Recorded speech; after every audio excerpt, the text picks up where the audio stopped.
دوسرے مذہب کا تمام مذاہب امن کا پیغام لے کر آتے ہیں اور ظلم کو ڈالنے کے لیے آتے ہیں، لیکن جب وقت گزرتا ہے تو وہ خود ہی ظلم کرنا شروع ہوتے ہیں۔ ان کے جو پیروکار ہوتے ہیں وہ سب تعلیمات بھول جاتے ہیں، کیا سمجھ لیں کہ مذہب آؤٹ آف فیشن ہو چکی ہے۔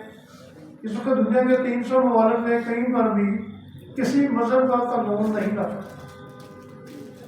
ہر جماعت اپنا مفاد دیکھ رہی ہے۔ اور پاکستان سے جہاں تک ہجرت کرنے کی بات ہے، اب تو مسلمان خود بھی ہجرت کرنا شروع ہو گئے۔ اگر آج کوئی جو رقم ملک پاکستانیوں کے لیے ویزا کھول رہے تو میرا کہنا ہے یہاں تو ہونا ہی نہ، سب چلے جائیں۔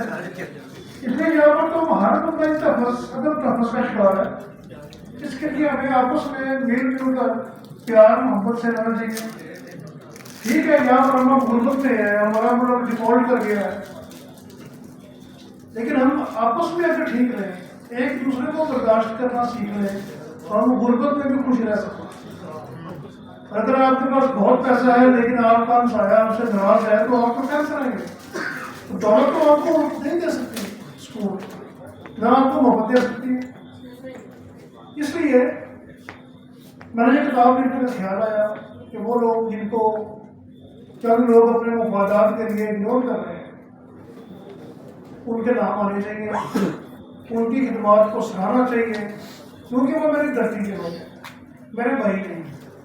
بھگت سنگھ بھی میرا بھائی ہے، دوسرے اداکارہ شبنم بھی ہماری پاکستانی تھی۔ ہم ایک ہیں، مذہب کی بیس پر نہ تو معاشرہ بنتا ہے اور نہ ہی آپ کا لباس بنتا ہے۔